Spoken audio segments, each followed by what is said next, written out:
नमस्कार. पॅनक्रियाटायटिस किंवा स्वादुपिंडाचा दाह हा आजार भारतामध्ये तितका प्रचलित नाही आहे. पाश्चात्य देशामध्ये याचं प्रमाण खूप जास्त आहे, कारण अल्कोहोल कन्झम्पशनशी हा आजार खूप जवळचा निगडीत आहे.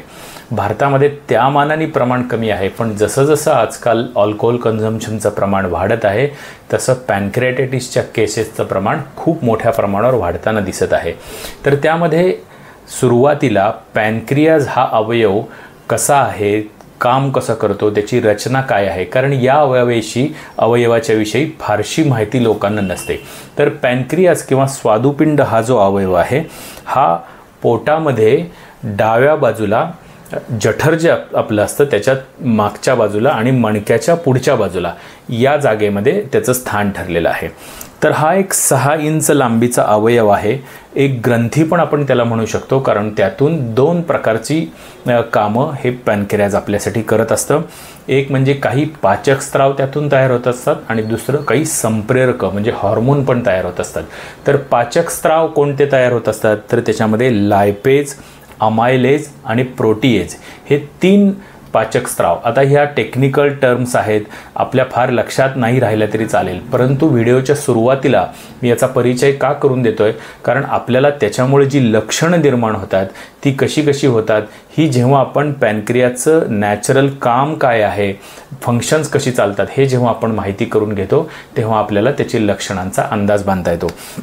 तर लायपेज हे जे एन्झाईम आहे हे फॅट मेटाबॉलिझमशी संदर्भात असतं. म्हणजे जेव्हा फॅट आपण कुठलंही तेल असेल, तूप असेल, काही मांसाहारी पदार्थ असतील, त्यातली चरबी असेल, ह्या गोष्टींचं पचन होण्यासाठी गरजेचं असतं ते म्हणजे लायपेज नावाचं एन्झाईम. अमायलेज जे असतं ते कार्बोहायड्रेट्स म्हणजे वेगवेगळ्या प्रकारचे आपण धान्य जी खात असतो, विशेषतः तांदळाचे जे पदार्थ खात असतो, बटाटे, स्टार्चसारखे पदार्थ आहेत, हे पचवण्यासाठी आपल्याला अमायलेजची गरज असते. आणि जे प्रोटीन्स असतात म्हणजे कडधान्य असतील किंवा अंड, मांसाहार, मासे यासारखे जे भाग आहेत ते पचवण्यासाठी प्रोटीएज नावाचं एन्झाईम आपल्याला गरजेचं असतं. हा झाला पचनाचा एक भाग, त्या संदर्भात स्वादुपिंडाचं काम. दुसरं महत्त्वाचं जे काम आहे ते म्हणजे त्यामधली संप्रेरक किंवा हार्मोन्स. तर यामधली महत्त्वाची जी 2 हार्मोन्स आहेत ही साखरेचं जे चयापचय आहे याच्या संदर्भामध्ये त्याचं अत्यंत महत्त्वाचं काम आहे. तर साखर जी आहे हे आपल्या शरीराचं इंधन आहे, ऊर्जा आहे. जेव्हा आपण अन्न खातो त्याच्यावरती पचनाचे संस्कार होतात आणि त्यातून ऊर्जा जी आहे ही आपल्याला देणारा जो घटक असतो तो महत्त्वाचा म्हणजे साखर असते. तर ही साखर जेव्हा पचनानंतर रक्तामध्ये मिसळते तेव्हा ती प्रत्येक पेशीपर्यंत पोहोचवण्याचं काम करतं ते म्हणजे इन्शुलिन. तर हे इन्शुलिन निर्माण होण्याचं काम हे पॅनक्रियाज तयार करत असतं. इन्शुलिन हे आहे हॉर्मोन, हे जणू काही प्रत्येक पेशीच्या तिथे रखवालदारासारखं काम करतं की ही जी साखर आहे हे आतमध्ये पेशीपर्यंत पोहोचवण्यासाठी इन्शुलिन तिथं काम करत असतं. त्याचप्रमाणे जेव्हा आपण काम करतो, कष्ट करतो, शरीरातली साखर जेव्हा रक्तातली कमी व्हायला लागते तेव्हा आपल्याला अतिरिक्त ऊर्जेची जेव्हा गरज असते तेव्हा ग्लुकागॉन हे एक हॉर्मोन असतं, ते सुद्धा पॅनक्रियाजकडून तयार होत असतं. या हॉर्मोनची जी ॲक्शन आहे ही रिव्हर्स आहे इन्शुलिनच्या. जेव्हा आपल्या पेशीतलं जे काही किंवा यकृतामध्ये साठून राहिलेलं विशेषतः जी साखर असते, अतिरिक्त जे आपले गोडाऊन्स असतात ते रिव्हर्स आपल्याला ऊर्जेच्या स्वरूपात प्राप्त करून देण्यासाठी ग्लुकागॉन हे काम करत असतं. त्यामुळं महत्त्वाची जी 2 आहेत कामं ती म्हणजे इन्शुलिनची आणि ग्लुकागॉनची, ही पॅनक्रियाजची आपण समजून घ्यायला पाहिजेत. तर ह्याची आपण रचना आणि कार्य कसं चालतं हे सुद्धा आपण थोडक्यात जर पाहिलं तर आपल्याला कळेल की गॉल ब्लॅडर, लिव्हर आणि पॅनक्रियाज हे अवयव कसे एकमेकांच्यावरती अवलंबून आहेत. तर आत्ताच मी सांगितलं की तुम्हाला की पॅनक्रियाज हे जठराच्या मागच्या बाजूला असतं. तर गॉल ब्लॅडर हा अवयव एक पिशवीसारखा अवयव, आपलं यकृत हे उजव्या बाजूला बरगड्याच्या खालच्या बाजूला असतं. ही एक शरीरातली सगळ्यात मोठी ग्रंथी अवयव असं आपण म्हणतो. तर त्यातून जे काही बाईल किंवा जे पित्त तयार होत असतं ते साठवण्याची जी पिशवी असते ती म्हणजे गॉल ब्लॅडर असते. तर हे गॉल ब्लॅडर आणि लिव्हरमधून येणारं जे पित्त असतं याची एक कॉमन बाईल डक्ट म्हणून तयार होते, ती खाली उतरते आणि त्याच वेळेस पॅनक्रियाजमधून येणारं जी पॅनक्रियाटिक डक्ट असते, पॅनक्रियाजचे जे स्त्राव असतात ते ओपन होणारे जे काही आहे ते दोन्ही एकत्र येतात आणि त्या दोघांचं एकत्र ओपनिंग हे डिओडिनम म्हणजे लहान आतड्याचा जो भाग आहे त्या भागामध्ये हे ओपन होत असतं. त्यामुळं जेव्हा कधी गॉल ब्लॅडरच्या काही पॅथॉलॉजीज असतात जिथं पित्ताचा खडा होणं वगैरे या गोष्टी असतात, तर हा पित्ताचा खडा कधी कधी पॅनक्रियासच्या तोंडाशी येऊन थांबतो आणि पॅनक्रियासचे जे स्त्राव आहेत लहान आतड्यामध्ये उतरायला पाहिजेत व्यवस्थित ते उतरत नाहीत, किंवा हा खडा कधी कधी तिथे ब्लॉक होतो आणि त्याच्यामुळे सुद्धा यकृत स्वादुपिंडाचा दाह होणे, ज्याला आपण पॅनक्रिएटायटिस म्हणतो, हा सुद्धा त्यामध्ये निर्माण होतो. त्यामुळे ही गोष्ट आपण नीट समजून घेतली पाहिजे. तर पॅनक्रिएटायटिस या आजाराची जेव्हा आपण माहिती घेतो तेव्हा ह्याचे दोन मुख्य प्रकार येतात, ते म्हणजे ॲक्यूट आणि दुसरा क्रॉनिक. ॲक्यूट जो असतो ही एक अत्यंत इमर्जन्सी असते आणि यामध्ये तीव्र स्वरूपाच्या वेदना रुग्णाला होत असतात. मळमळ, उलटी, ताप येणं, गडाबडा लोळायची वेळ येते, या पद्धतीने वेदना याच्यामध्ये होत असतात. तर याच्यामध्ये होतं काय पॅनक्रिएटायटिसमध्ये, तर जे एन्झाईम्स आहेत, पाचक स्त्राव जे आहेत स्वादुपिंडामध्ये तयार होणारे, हे आतमध्येच ट्रॅप होतात. जेव्हा त्या डक्टला सूज येते तेव्हा हे पाचक स्त्राव आतमध्ये ज्या लहान आतड्यामध्ये उतरायला पाहिजेत ते उतरत नाहीत आणि ते अत्यंत कोरोजिव्ह ॲक्शन असते त्याची, ते दाहक असतात कारण त्यांना अन्न पचवायचं असतं आणि त्यामुळे हे कोरोजिव्ह किंवा दाहक गुणधर्माचे जे काही पाचक स्त्राव आहेत हे पॅनक्रियाजलाच आतून इंजुरी करायला लागतात, त्याला सूज येते आणि त्याला आपण म्हणतो पॅनक्रिएटायटिस.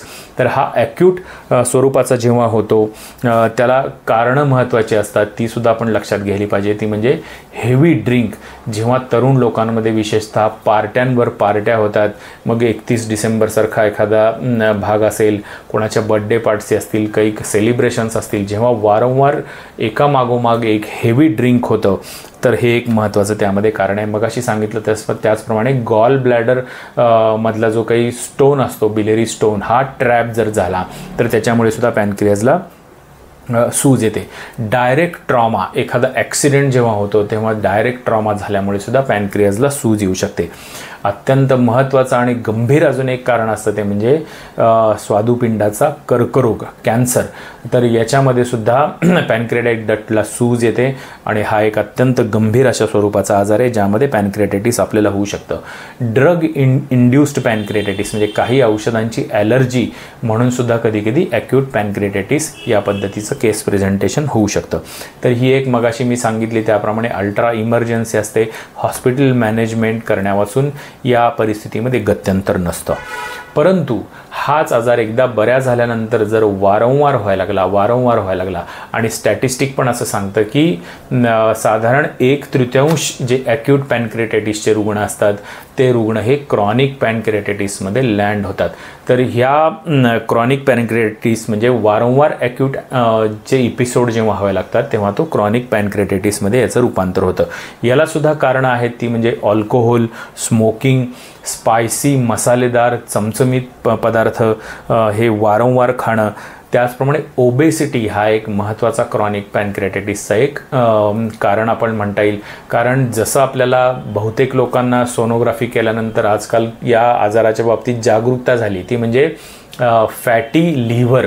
तर फॅटी लिव्हर जसं असतं तसं आजकाल फॅटी पॅनक्रिएटायटिस किंवा फॅटी पॅनक्रियाज ही सुद्धा कन्सेप्ट खूप मोठ्या प्रमाणावर वाढायला लागलेली आहे.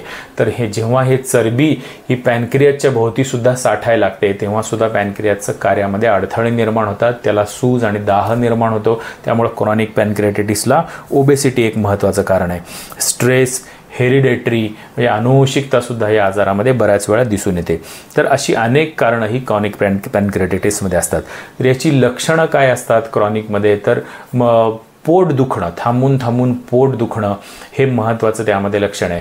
त्याचबरोबर ॲसिडिटी वाढल्यावरची जी लक्षणं असतात, मळमळ होणं, उलटी होणं, अन्न नीट न पचणं आणि सगळ्यात महत्त्वाचं आहे, मगाशी आपण सुरुवातीला माहिती घेतली होती की पॅनक्रियाजमधून कोणकोणते एन्झाईम्स तयार होतात आणि ते जर नाही काम करत असतील तर काय होऊ शकतं.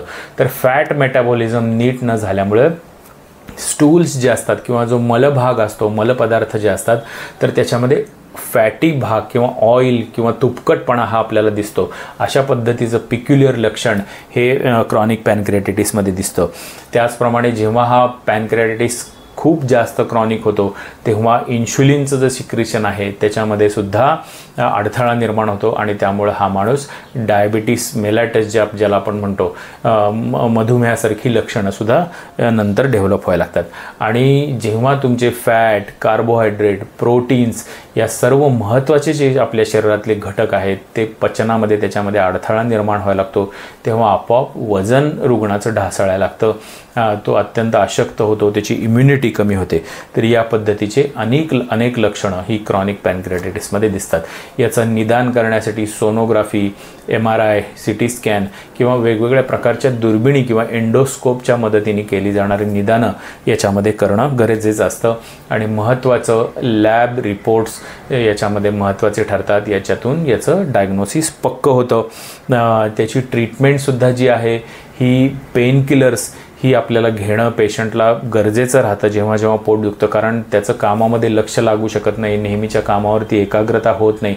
त्यामुळे पेनकिलर घेणं ही सवयसुद्धा रुग्णाला लागू शकते. काही रुग्णांमध्ये याचं ॲब्यूज म्हणजे एक डिपेंडन्स किंवा व्यसन लागल्यासारखं होतं की रुग्ण इतका धास्तावलेला असतो की एखादी पेनकिलरची गोळी हा मनानेच घेतो आणि त्या दुष्टचक्रामध्ये तो अडकतो. त्याचप्रमाणे पॅनक्रियासचे अनेक प्रकारचे ज्यूसेस शरीरामध्ये तयार होत नाहीत. त्यामुळे कृत्रिम स्वरूपामध्ये हे एन्झाईम्स जे असतात हे आपल्याला ओरल टॅबलेटच्या रूपाने, औषधाच्या रूपाने शरीरामध्ये घ्यावं लागतात. वेगवेगळ्या प्रकारच्या जीवनसत्वांची कमतरता होते, ही भरून काढण्यासाठी काही जीवनसत्व जी असतात ती घ्यावी लागतात. डायबिटीज डेव्हलप झाला तर इन्शुलिनसारखे सुद्धा ट्रीटमेंट ह्या बाहेरून देणं गरजेचं राहतं. तर हा एक अजिबात दुर्लक्ष न करण्यासारखा एक गंभीर आजार आहे. ॲक्यूट तर गंभीर आहेच, परंतु क्रॉनिक पॅनक्रियाटायटिस हा सुद्धा वारंवार व्हायची त्याची जी टेंडन्सी आहे त्याच्यामुळं क्रॉनिक पॅनक्रियाटायटिस हा सुद्धा असाध्य या स्वरूपामध्ये आधुनिक शास्त्रामध्ये सांगितला आहे आणि हा हळूहळू बळावत जाणारा आजार आहे. त्यामुळे आपल्या जीवनशैलीवरती सर्वांनी लक्ष ठेवावं. विशेषतः अल्कोहोल कन्झम्पशन आणि स्मोकिंग, वजन वाढणे या 3 गोष्टींचा जर तुम्ही व्यवस्थित अटकाव केला, व्यायाम करून चांगली जीवनशैली जर तुम्ही ठेवली तर तुम्ही या नक्की आजारापासून तुम्हाला दूर ठेवू शकता. भाग 1 याच्यामध्ये आपण ह्याचा हा सगळा थेरॉटिकल भाग बघितलेला आहे. आधुनिक शास्त्रानुसार त्याचं नियोजन कसं करायचं हे पाहिलं आहे. पार्ट 2 मध्ये आपण आयुर्वेदिक मॅनेजमेंट पाहणार आहोत आणि क्रॉनिक पॅनक्रियाटायटिस या महत्त्वाच्या अत्यंत त्रासदायक आजारामध्ये आयुर्वेदिक चिकित्सा कशी उपयुक्त होऊ शकते हे पाहण्यासाठी दुसरा भाग आपण जरूर पहा. धन्यवाद.